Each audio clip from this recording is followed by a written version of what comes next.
Hello everyone, this side Anjali Arya और स्वागत है आपका आर्य साइको ब्रेन पर। तो आज हम करने वाले हैं जनरल हिंदी और उसमें भी पहला जो टॉपिक रहने वाला है वो संधि का है। उसके बाद कौन कौन से टॉपिक करेंगे वो बताते चलूँगी। संधि को फिनिश करने के बाद मैं थोड़ा सा हम बात करेंगे सिलेबस के बारे में, फिर आगे चलेंगे। अगर आपको क्लास की पीडीएफ चाहिए तो आपको ज्वाइन करना है टेलीग्राम चैनल, और टेलीग्राम का नाम है आर्य साइको ब्रेन। अब तक मैंने जो भी पढ़ाया है उन सब की पीडीएफ कहाँ पर मिलेगी? वो टेलीग्राम पर ही मिलेगी। तो चलिए, अगर बात करते हैं संधि की, तो संधि होता क्या है? तो यहाँ पर लिखा हुआ है कि दो निकटवर्ती वर्णों के संयोग से जो विकार उत्पन्न होता है उसको हम कहते हैं संधि।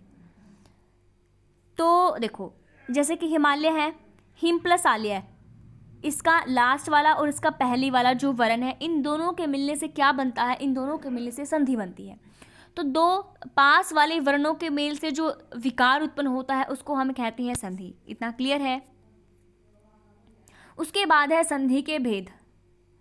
उसके बाद क्या है? उसके बाद है संधि के भेद, और यहाँ पर 3 टाइप की होती है। अगर बात करें स्वर संधि, व्यंजन संधि और विसर्ग संधि, यही होता है। अगर स्वर संधि की बात करें तो स्वर संधि को फर्दर डिवाइड किया जाता है 5 टाइप्स में। वो है दीर्घ संधि, गुण संधि, वृद्धि संधि, यण संधि और अयादि संधि। और बहुत ज़्यादा जो क्वेश्चंस आते हैं वो स्वर संधि से आते हैं, फिर आपके व्यंजन संधि से, और बहुत ही कम जो क्वेश्चन आते हैं वो विसर्ग संधि से आते हैं। तो डिटेल में सारी चीज़ों को समझते हुए चलेंगे जो आपके एग्जाम के पॉइंट ऑफ व्यू से इम्पोर्टेंट है। अगर हम बात करें स्वर संधि की, तो स्वर संधि क्या होता है इसको देखते हैं।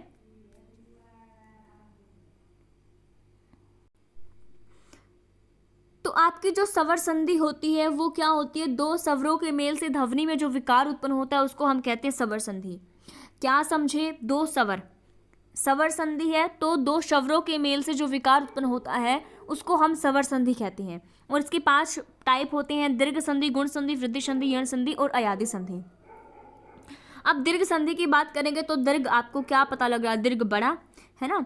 तो इसमें क्या होगा? इसमें ये होगा, इसमें आपका जो है आ है, आ प्लस अ से मिलकर बनता है आ। और देखो, जो ये आ मैं बता रही हूँ ये पहले वाले का और ये है आपके दूसरे वाले का शब्द।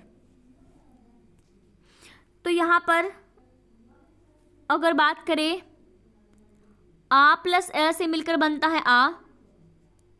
उसके बाद आ प्लस आ से मिलकर क्या बनता है? वो आ बनता है। ठीक है। ई प्लस ई से मिलकर क्या बनता है? बड़ी ई बनती है। उसके बाद जो ऊ है और ऊ है उनसे मिलकर क्या बन जाएगा? बड़ा ऊ बन जाएगा। ठीक है। तो यहाँ पे क्या चीज़ आपको दिख रही है? यहाँ पे बड़ा बड़ा हो रहा है। जैसे आपको दिख रहा है यहाँ पे बड़ा आ, बड़ा ई और बड़ा ऊ, यही दिख रहा है। तो ये बड़ा आ, बड़ा ई और बड़ा ऊ जिस भी शब्द में आपको दिखे तो वहाँ पर फटाक देसी क्या लगा देना है? दीर्घ संधि लगा देनी है। ठीक है। तो यहाँ पे है ये दीर्घ संधि। अगर हम बात करें जैसे एग्जाम्पल की, तो जैसे आपका अगर मैं लिखती हूँ यहाँ पे, सत्यार्थी में कौन सी संधि है? क्या है? सत्यार्थी में कौन सी संधि है मुझे बताओ यहाँ पे। तो यहाँ पे हमें दिख रहा है ये बड़ा आ दिख रहा है ना, सत्यार्थी। तो यहाँ पे क्या हो जाएगा? यहाँ पे आपकी दीर्घ संधि हो जाएगी। बड़ा आ, बड़ा ई और बड़ा ऊ, याद रखना है जहाँ पर भी दिखे वहाँ पे होगी दीर्घ संधि।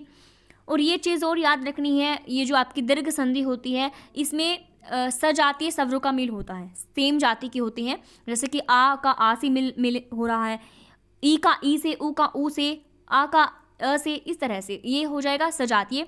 और आपकी जितने भी संधि होती हैं आपकी, उनमें विजातीय स्वरों का मेल होता है, विजातीय जो है उनका होगा। जैसे गुण संधि है उसमें भी होगा, वृद्धि है, अयादि है, यण है, इन सब में। अगर मैं दूसरे एग्जाम्पल की बात करूं, जैसे अगर मैं लेती हूँ, क्या लेती हूँ? अतीव लेती हूँ यहाँ पे। अब यहाँ पे मुझे बताओ इसमें कौन सी संधि है? तो बिल्कुल यहाँ पर भी कौन सी संधि हो जाएगी? यहाँ पर भी आपकी दीर्घ संधि हो जाएगी। किन से मिलकर बनता है? अति प्लस ईव, अतीव ठीक है। अब अगर आगे चले तो गुण संधि, गुण संधि में होता है आपका गुण संधि में देखो, गुण संधि में अ प्लस ई के मिलने से क्या बनता है, ए बनता है। ए प्लस बड़ा ई, इसके मिलने से क्या बनता है, ए बनता है। ठीक है। आ प्लस बड़ा ई, इससे मिलने से ए ही बनता है। अ प्लस ऊ के मिलने से ओ बनता है। तो यहाँ पे एक चीज़ आपको दिख रही है, यहाँ पे ये चीज़ हमें दिख रही है, यहाँ पे मात्रा एक है, यहाँ पे क्या है, मात्रा एक है। ये आपको दिख रही है, दो मात्रा नहीं दिखेगी, एक मात्रा दिखेगी। तो जहाँ पर भी आपको एक मात्रा दिखे वहाँ पर गुण संधि कर देनी है। ये थोड़ी सी ट्रिक है पहचानने की, क्योंकि रूल नियम हमसे याद नहीं होती हैं, ऐसा ही है जी। और जिनको रूल नियम्स वगैरह जो टिप्स पे रटे हुए हैं तो वो फालतू इनमें ना फंसे, ठीक है। तो यहाँ पे हो जाएगा अपना गुण संधि। क्या हो जाएगा, गुण संधि। गुण संधि की अगर हम एग्जाम्पल की बात करें तो गुण संधि का एग्जाम्पल आपका जैसे महर्षि है, आपका है सूर्योदय है, क्या है, एक मात्रा है, छोटी की मात्रा है। तो यहाँ पे क्या होगा, गुण संधि। अगर बात करें वृद्धि संधि की तो वृद्धि संधि में वृद्धि हो रही है, किसकी वृद्धि हो रही है, मात्रा की वृद्धि हो रही है। यहाँ पे आपके दो मात्रा होंगी, ठीक है। आपका जो शब्द होगा उसमें क्या होंगी, दो मात्रा होंगी। अब जैसे मैं बात करूँ ए है या फिर आपका आ है, ये जैसे कि ए से मिल रहे हैं या फिर बड़ा ए से क्या मिलकर बनाती हैं, ए बनाती हैं, ठीक है। अ प्लस आ, ओ या ओ क्या मिलकर बनाती हैं, बड़ा ओ, बड़ा ओ। अगर हम एग्जाम्पल की बात करें तो आपका एग्जाम्पल जैसे कि परमोज किससे मिलकर बनता है, परम प्लस ओज। तो यहाँ पर आपको दिख रही है दो मात्राएं हैं, वृद्धि संधि हो जाएगी। उसके बाद अगर यण संधि की बात करें तो यण संधि में क्या होता है, यण संधि में आपका य रलव्य होता है। य रलव्य से पहले आपको आधा दिखे, सवर, अक्षर कुछ भी दिखे तो वहाँ पर आपको यण संधि लगा देनी है।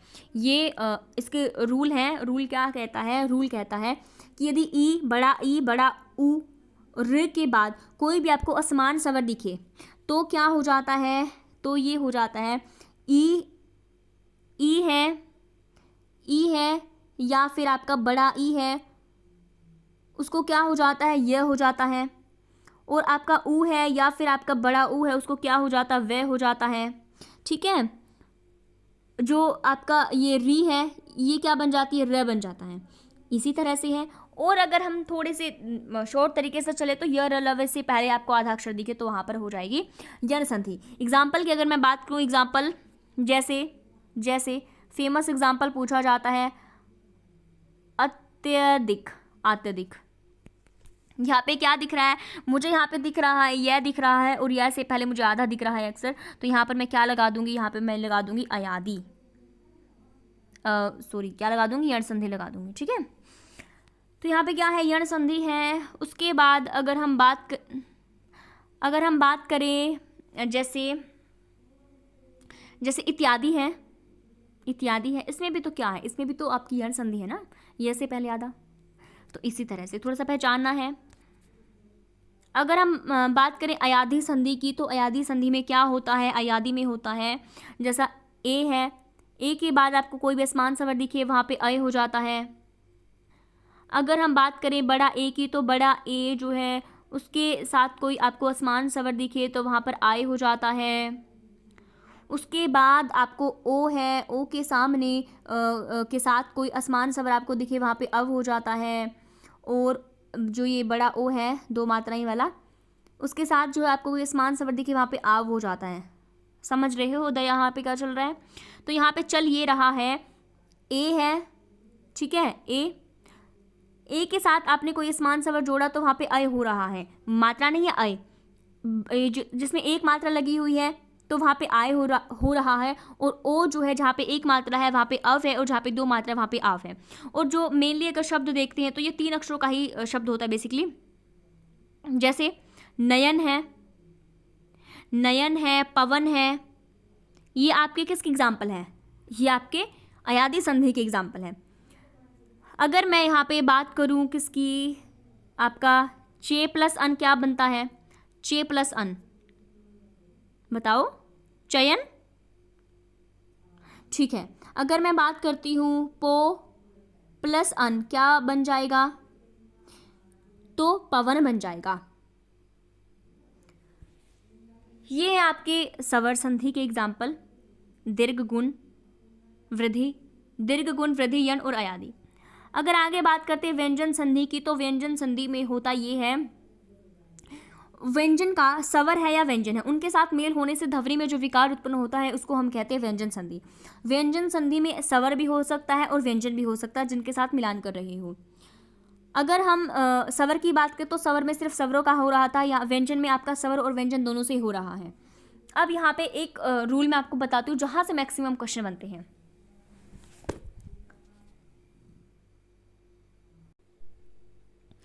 तो व्यंजन संधि में जैसे कि आपके स्पर्श व्यंजन होते हैं, तो स्पर्श व्यंजन की फोटो दिखाती हूँ पहले तो। देखो ये वाले क्या है, ये वाले हैं, यहीं पे समझते हैं सारी चीज़ों को। आपका कवर्ग है, चवर्ग है, टवर्ग है, तवर्ग है, पवर्ग है। हिंदी में जो बेसिक क्वेश्चन पूछा जाता है वो यही पूछा जाता है। कवर्ग का उच्चारण स्थान क्या होता है? कंठ होता है। चवर्ग का तालु होता है। टवर्ग का मूर्धना होता है। तवर्ग का आपका दांत होता है, बोल के देखो, त थ ध द। उसके बाद पवर्ग है, प फ ब भ म, होठ होता है। तो बेसिक आपको कंठ, तालु, मूर्धना, दांत और होठ, ओष्ठ जो है ये आपको याद करनी है। एग्जाम में यहाँ से भी क्वेश्चन पूछा जाता है, उच्चारण स्थान। अगर मैं बात करूँ यहाँ पे आपका जो व्यंजन संधि की, तो व्यंजन संधि में सबसे पहले आपको यही चीज़ पता होनी चाहिए, हम बदलते हैं पहले को 5वें में, पहले को 3रे में। इसी तरह का कुछ आपने पढ़ा होगा, सुना होगा। तो देखो आपका जो है ये वर्ग का जो पहला अक्षर है क वर्ग है। देखो यहाँ पे कवर्ग है, चवर्ग है, टवर्ग है, तवर्ग है, पवर्ग है, ये है। इनके बाद किसी वर्ग का तीसरा चौथा वर्ण आए, किसी भी वर्ग का, क्या कहा है? किसी भी वर्ग का ये तीसरा चौथा, तीसरा चौथा, तीसरा चौथा, तीसरा चौथा, तीसरा चौथा, ठीक है। इनके बाद किसी भी वर्ग का तीसरा चौथा वर्ण अगर आता है, या फिर य र ल व आता है, या फिर कोई भी शवर आता है, क्या कहा है? ध्यान से सुनो। इनके बाद किसी वर्ग का तीसरा चौथा वर्ण या फिर य र ल व या फिर शवर आता है, तो वहां पर क्या हो जाता है? वहां पर ये अपने ही वर्ग का तीसरा वर्ण हो जाएगा। तो वहाँ पर क्या हो जाएगा? अगर ऐसी सिचुएशन है जिसमें वर्ग का तीसरा चौथा वर्ण आ रहा है, या फिर य र ल व आ रहा है, या फिर ये मैं बता रही हूँ कि जैसे कि दिक् प्लस अंबर है। देखो पहले लिखती भी हूँ तभी आपको अच्छे से समझ में आएगा। जैसे है आपका दिक् प्लस अंबर, ठीक है, दिक् प्लस अंबर। अब ये हलंत क्यों लगाते हैं? ये हलंत लगाते हैं व्यंजन को स्वर रहित दिखाने के लिए कि इसमें कुछ स्वर नहीं है, ये अपना प्योर व्यंजन है, ठीक है। तो क क्या है? क में ए नहीं जुड़ा है, ये प्योर व्यंजन है। तो अब यहाँ पे हो क्या रहा है? यहाँ पे क और ए मिल गए हैं। यहाँ पे क्या मिले हैं? क और ए। यहाँ पे क्या है? यहाँ पे क है और ए है, क और ए। तो मैंने बताया है कि जो आपका ये पहले जो वर्ण होते हैं क च ट त प क वर्ग च वर्ग त वर्ग, जो भी इनके साथ इस यहाँ पे इस वाले में कोई अगर आपको दिखे, क्या दिखे? य र ल व दिखे, या फिर किसी भी वर्ग का इनमें से कवर्ग चवर्ग टवर्ग इनमें किसी भी वर्ग का आपको तीसरा चौथा वर्ण दिख जाए इस साइड में, तो या फिर कोई शवर दिख जाए, तो वहां पर उस केस में क्या होगा? ये अपने ही वर्ग के, मतलब कि ये जो कवर्ग है ना, तो ये अपने ही वर्ग का। चवर्ग यहाँ पे होता तो अपने ही वर्ग का, टवर्ग होता तो अपने ही वर्ग का। किसमें बदल जाता? बताओ, तीसरे में बदल जाएगा। तो जो है दिक् प्लस अंबर, तो बना के दिखाओ इसको जरा। दिक् प्लस अंबर से मिलकर क्या बनाएंगे? ये बना देंगे दिगंबर, ठीक है।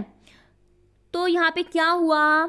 यहाँ पे जो है जो क है किसमें बदल गया? बदल गया घ में। यहाँ पे देखो क जो है ये घ में अपने के तीसरे में बदल गया, अपने वर्ग के तीसरे में बदल गया है। बात आई समझ में यहाँ पे? तो एक तो सिंपल रूल यही है जहाँ से मैक्सिमम क्वेश्चन बनती है व्यंजन संधि के। अगर इसी में मैं दूसरा एग्जाम्पल लेकर आपको समझाऊं, क्या समझाऊं? जैसे अगर मैं समझाती हूँ जगत प्लस ईश, यहाँ पे मुझे आप बताओ क्या हो जाएगा? तो यहाँ पे तवर्ग है और तवर्ग जो है वो यहाँ पे ईस है और ये आपका सवर है। तो त और ई इनके मिलने से क्या बन जाएगा? बना दो तीसरा। त का तीसरा क्या है? ध है ना। तो जगत प्लस ईस क्या बन जाएगा? जगदीश बन जाएगा। क्या मैं सही कह रही हूँ? जगदीश। तो ये है आपका एक रूल, इसको याद कर लेना, व्यंजन संधि में इंपॉर्टेंट है। उसके बाद अगर मैं दूसरे रूल की बात करूँ तो दूसरा रूल आपका ये कहता है कि ये आपका जो कवर्ग है, चवर्ग है, टवर्ग है, तवर्ग है, पवर्ग है, ये है, इनके बाद न या मैं आए तो क्या हो जाएगा? ये अपने ही वर्ग के 5वें वर्ण में बदल जाएंगे, जाएगी। ठीक है। अब जैसे अगर मैं बात करती हूँ एग्जाम्पल की, तो जैसे कि सठ प्लस मास। ठीक है। अब यहाँ पे क्या है? यहाँ पे मैं है, यहाँ पे क्या है? यहाँ पे मैं है। और मैंने आपको बताया है कि जो कवर्ग है, चवर्ग है, टवर्ग है, तवर्ग है, परवर्ग है, इनके बाद अगर न आए या मैं आए, यहाँ पे अगर न आए या मैं आए तो वो क्या हो जाते हैं? वो ये जो जैसे टवर्ग है ना, तो ये अपने ही वर्ग का 5वें में बदल जाएगा। अब टवर्ग बदल रहा है 5वें में, किस में बदल जाएगा? इसमें बदल जाएगा, न में, न में बदल जाएगा। तो यहाँ पे क्या बन जाएगा? सड़माश हो जाएगा। लिखती हूँ यहाँ पे, देखो। तो बताओ आया रूल समझ में? तो ये है आपका रूल बेसिक। अगर बात करें विसर्ग संधि की, तो विसर्ग संधि आपको पता है, विसर्ग में ये वाले विसर्ग होते हैं और मोस्टली क्या होता है? मोस्टली होता है ये वाला श है, ये वाला श और ये वाला श और ये वाला श आपको दिखे कहीं पर, अगर हो तो वहाँ पर इनको हटा के क्या लगा देना? विसर्ग लगा देना है। ये सिंपल बात है विसर्ग संधि की, और जो मैंने बताया है इनमें से ही मोस्टली क्वेश्चन पूछा जाता है। अगर नहीं पूछा जाता तो वो भी मुझे बता दो। अब यहाँ पे मेरे हिसाब से मैंने संधि आपको कंप्लीट रिवाइज करा दी है। अब बात करेंगे समास की। अब समास करने से पहले मैं आपको दिखाती हूँ जनरल हिंदी का सिलेबस, और जिसमें दिया गया है आपकी संधि है और समास है, संधि और समास। अब जो समझने वाले टॉपिक है ना, वो सिर्फ संधि और समास है। उसके बाद आपका है विलोम शब्द, पर्यायवाची शब्द, सामान्य अशुद्धियाँ, वाक्यांशों के लिए एक शब्द, मुहावरे, लोकोक्तियाँ, अपठित गद्यांश पर आधारित प्रश्न। अब ये यहाँ से जो आपका ना विलोम शब्द, पर्यायवाची, सामान्य अशुद्धियाँ, वाक्यांशों के लिए एक शब्द, मुहावरे, लोकोक्तियाँ, अपठित गद्यांश पर आधारित प्रश्न, तो यहाँ पर आप जितनी प्रैक्टिस करोगे वो है। ठीक है। इससे आगे समझाने वाला तो कुछ है नहीं इनमें। और अगर मैं समझाने की बात करूँ तो मैंने टॉपिक वाइज सिलेबस पूरा कंप्लीट कराया हुआ है। उसमें ये सारे टॉपिक जैसे कि विलोम शब्द एप्रोप्रिएट कैसे बनाते हैं, पर्यायवाची शब्द हैं, अशुद्धियाँ वाले हैं, वाक्यांशों के लिए एक शब्द, वो मैंने पढ़ाए भी हुए हैं।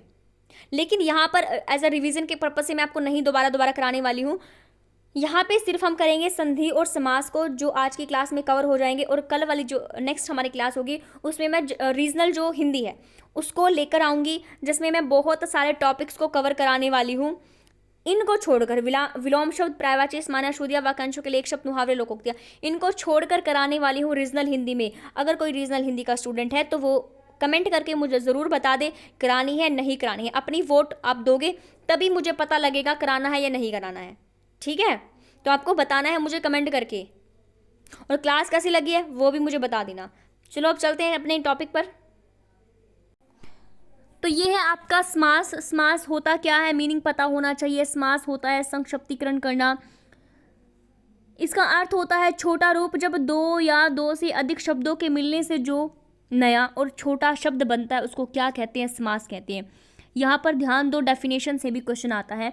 दो या दो से अधिक शब्दों के मिलने से, वहाँ पर क्या मिल रहे थे? वहाँ पे वर्ण मिल रहे थे, वर्णों का मेल हो रहा था। यहाँ पे शब्दों का मेल हो रहा है। तो दो या दो से अधिक शब्दों के मिलने से जो नया और छोटा शब्द बनता है उसको हम क्या कहते हैं? समास कहते हैं।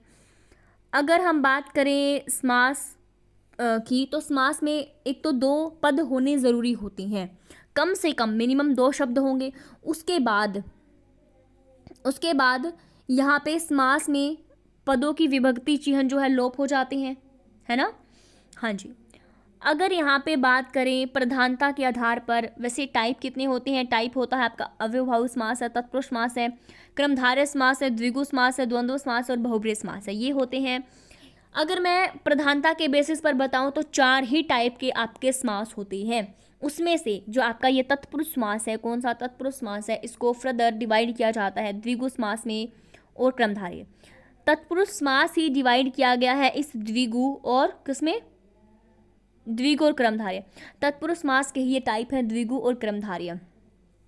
अगर जनरली पूछा जाए प्रधानता के बेसिस पर तो 4 प्रकार के होते हैं, अव्ययभाव है, तत्पुरुष है, द्वंद्व है और बहुब्रीहि समास है। ठीक है।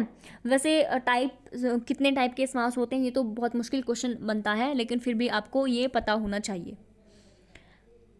और अगर हम बात करें, क्वेश्चन बनता है इस तरह से कि अव्ययभाव समास में कौन सा पद प्रधान होता है, तत्पुरुष समास में कौन सा पद प्रधान होता है।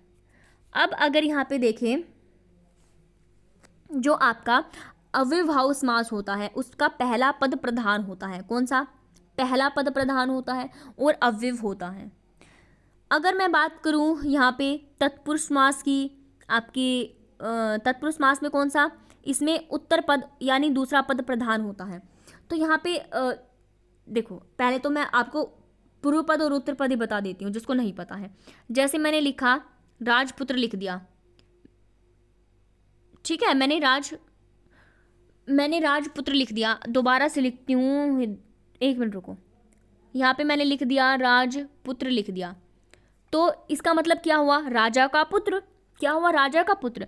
तो यहाँ पे जो राजा है ना वो आपका पहला पद है और पुत्र जो है वो आपका दूसरा पद है। ऐसे होते हैं पूर्व पद और उत्तर पद। अब अगर मैं बात करूँ, आपका जो अव्ययभाव समास होता है इसमें पहला पद प्रधान होता है, आपका तत्पुरुष समास इसमें दूसरा पद प्रधान होता है और विभक्ति चिन्हों का लोप होता है। इसके बहुत सारे टाइप होते हैं।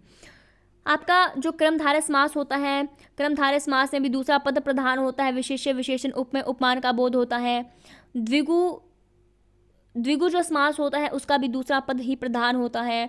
और जो आपका द्वंद्व समास होता है, द्वंद्व समास के दोनों ही पद प्रधान होते हैं, पहला व दूसरा। द्वंद्व समास के कौन से? दोनों ही पद प्रधान होते हैं। और जो बहुब्रीहि समास होता है इसमें से कोई भी पद प्रधान नहीं होता है, कोई और ही पद ये प्रधान कर लेते हैं, इन दोनों में से कोई सा भी नहीं होता है। ठीक है। अब अगर मैं बात करती हूँ तत्पुरुष समास की, तो तत्पुरुष समास के ये टाइप होते हैं, कर्म तत्पुरुष समास, करण तत्पुरुष, संप्रदान, अपादान, संबंध और अधिकरण। ठीक है, ये इसके टाइप होते हैं। अब ऐसा बोला जाता है कि आपका कोई क्वेश्चन आया है समास से रिलेटेड और आप नहीं पहचान पा रहे हो वहाँ पे करेक्ट क्या होगा, तो आंख बंद करके क्या लगा दो? तत्पुरुष समास लगा दो। लेकिन वो तब है, वो तुक्का तब है जब नेगेटिव मार्किंग ना हो। ठीक है। अगर यहाँ पे मैं बात करती हूँ कर्म तत्पुरुष की, तो जैसे कि कर्म में विभक्ति कौन सी लोप होती है? वहाँ पे को विभक्ति लोप होती है। कर्ता ने कर्म को, करण से और के द्वारा, से और के द्वारा यहाँ पे विभक्ति लोप होती है। संप्रदान में जो आपकी विभक्ति लोप होती है वो के लिए होती है, अपादान से होती है, संबंध का के की होता है, रा रे री होता है और अधिकरण में मे पर होता है। जनरली कारक में आपकी विभक्ति भी पूछ ली जाती हैं, जैसे कर्ता ने कर्म को, करण से, के द्वारा, संपादान के लिए, अपादान से, संबंध का के की, अधिकरण में पर। ये विभक्ति जो है लोप होती है यहाँ पर। ठीक है, जहाँ पर भी आपको दिखे इस तरह की विभक्ति लोप हो रही है तो यहाँ पे वो टिक करना है। जैसे एग्जाम्पल देती हूँ मैं, एग्जाम्पल जैसे है कि रस भरा। रस भरा में कौन सा आपका तत्पुरुष समास होगा? कर्म तत्पुरुष है, करण है या फिर संप्रदान है या फिर कौन सा होगा रस भरा में? तो बताओ मुझे। रस भरा मतलब कि रस से भरा हुआ, तो कौन सी विभक्ति यहाँ पे होगी? रस से भरा। रस से भरा मतलब कि करण, करण तत्पुरुष यहाँ पे करेक्ट हो जाएगा। उसी तरह से अगर मैं बात करती हूँ ग्रहागत जो है, ग्रहागत में कौन सा तत्पुरुष समास है? तो बिल्कुल ग्रह को आगत, यहाँ पे को विभक्ति का लोप हुआ है ग्रहागत में, और को विभक्ति किस में आती है? वो कर्म तत्पुरुष में आती है, तो यहाँ पे करेक्ट हो जाएगा। अब अगर मैं बात करती हूँ अव्ययभाव समास की, तो अव्ययभाव समास, तो जो आपका अव्ययभाव समास होती है, इसमें क्या होता है, इसमें जो पहला पद होता है वो प्रधान होता है, अव्यय होता है, वहाँ पे हो जाता है अव्ययभाव समास। जैसे अगर मैं बात करूँ प्रतिदिन, प्रतिदिन क्या होगा, प्रतिदिन। तो यहाँ पे देखो अव्ययभाव समास में एक चीज़ और देखो, यहाँ पे आपके जो पहला जो पद होता है, पहला जो पद है उसमें आ है, उसमें आ है, अनु है, आ अनु, यथा, प्रति, देन भर और यावत, या अनु, प्रति, भर, यावत, इन शब्दों से जो प्रारंभ होता है समास अगर आपका, तो वहाँ पे अव्ययभाव समास होता है। जैसे अगर मैं बात करूँ आमरण में कौन सा समास है, तो आमरण जो है उसमें आपका अव्ययभाव समास है। उसके बाद अगर मैं बात करती हूँ जैसे कि प्रतिदिन में कौन सा समास होता है, प्रतिदिन, दिन दिन अगर विग्रह करेंगे तो, यथा विधि, विधि के अनुसार, ये आपके कौन से अव्ययभाव समास होते हैं। उसी तरह से आपका जो है तत्पुरुष समास होता है, तत्पुरुष समास में आपका दूसरा पद प्रधान होता है। अगर मैं बात करूं गगन चुंबी में कौन सा समास है, तो गगन को चूमने वाला गगन चुंबी हो जाएगा, तत्पुरुष समास है। अब बात करेंगे क्रमधारय समास की। तो जो आपका क्रमधारय समास होता है, क्रमधारय समास में क्या होगा, उपमेय उपमान विशेष्य विशेषण का बोध होता है। किसमें, उपमेय उपमान विशेष्य विशेषण का। और इसमें कौन सा पद प्रधान होता है, इसमें उत्तर पद यानी कि दूसरा पद प्रधान होता है, वहाँ पे होगा क्रमधारय समास। अगर मैं एग्जाम्पल की बात करूँ जैसे कि प्रधानमंत्री है, तो प्रधानमंत्री को आप समास विग्रह करो, इसका क्या बन जाएगा, प्रधान है जो मंत्री, यहाँ पे प्रधान है जो मंत्री। उपमेय उपमान विशेष्य विशेषण का बोध हो रहा है या नहीं, ये मुझे बताओ, हो रहा है। उसके बाद अगर हम बात करते हैं द्विगु समास की, तो द्विगु और द्वंद्व ये थोड़े सेम से हैं, लेकिन आपको याद करना है, क्वेश्चन बनता है यहाँ से। द्विगु में आपका पहला पद संख्यावाची होता है। द्विगु में क्या होता है, पहला पद संख्यावाची होता है, उसको द्विगु समास कहते हैं। अब अगर मैं एग्जाम्पल दूँ आपको, एग्जाम्पल जैसे आपका त्रिलोक हो जाएगा, त्रिलोक है, त्रि आपका पहला पद संख्यावाची है, पंचवटी है आपका, पंचवटी है, इसमें पांच, जो पंच है वो क्या है, संख्यावाची है। तो जिस समास का पहला पद संख्यावाची होता है उसको द्विगु समास कहते हैं। त्रिभवन, तीन भवनों का समाहार। अब अगर मैं बात करती हूँ द्वंद्व समास की, तो द्वंद्व समास में क्या होता है आपका जो है, द्वंद्व समास में पहला पद और दूसरा पद उसमें सिमिलैरिटी होती है, लेकिन अपोजिट वर्ड भी होते हैं। पहला पद और दूसरा पद क्या होता है, समान होता है। मतलब कि अगर मैं द्वंद्व की बात करूँ तो इसमें दोनों पद क्या थे, प्रधान थे ना, पहला और दूसरा पद। तो पहले पद और दूसरे पद में समानता भी होती है, लेकिन वो अपोजिट वर्ड भी होते हैं। जैसे कि अगर मैं बात करूँ माता पिता, ये इसमें कौन सा समास है, तो इसमें द्वंद्व समास है। ठीक है, अपोजिट भी होते हैं, प्रधान भी होते हैं। जैसे अगर हम बात करते हैं देवासुर की, यहाँ पे लिखती हूँ देवासुर, यहाँ पे देव और असुर, देव और असुर है, क्या हो जाएगा, अपोजिट एक दूसरे के, तो यहाँ पे द्वंद्व समास होगा। ऊंचा नीचा है, द्वंद्व समास है। उसके बाद अगर बात करते हैं बहुब्रीहि समास की, तो बहुब्रीहि समास में क्या होगा, इसमें कोई भी पद प्रधान नहीं होता और ये मिलकर किसी दूसरे तीसरे पद को ही प्रधान कर देते हैं। ठीक है, दो शब्द मिलकर कुछ नया शब्द ये बनाती हैं। जैसे अगर बात करें पीताम्बर, तो पीताम्बर का अगर हम समास विग्रह करते हैं तो क्या बन जाता है, पीला है जिसका अंबर, पीला है जिसका अंबर किसका है, कृष्ण का है, किसका है, कृष्ण का है। तो यहाँ पे क्या होगा, कृष्ण। अगर पंकज की बात करें तो पंकज क्या होता है, पंकज आपका कीचड़ में उगने वाला एक फूल होता है कमल का। तो पंकज क्या होता है, कीचड़ में जन्म लेने वाला अर्थात कमल, पंकज कीचड़ में जन्म लेने वाला अर्थात कमल। तो ये होता है आपका बहुब्रीहि समास। तो आपको बस इतना ही याद करना है समास से, और यहीं से आपका क्वेश्चन जो है वो निकल जाएगा। तो जहाँ जहाँ से क्वेश्चन बनता है संधि और समास में, वो सब मैंने आज की वीडियो में आपको बताया है। अगर आपको वीडियो अच्छी लगे तो लाइक शेयर सब्सक्राइब कर दीजिएगा, और अपने फीडबैक जो है वो मुझे दे दीजिएगा कमेंट में। Thanks for watching.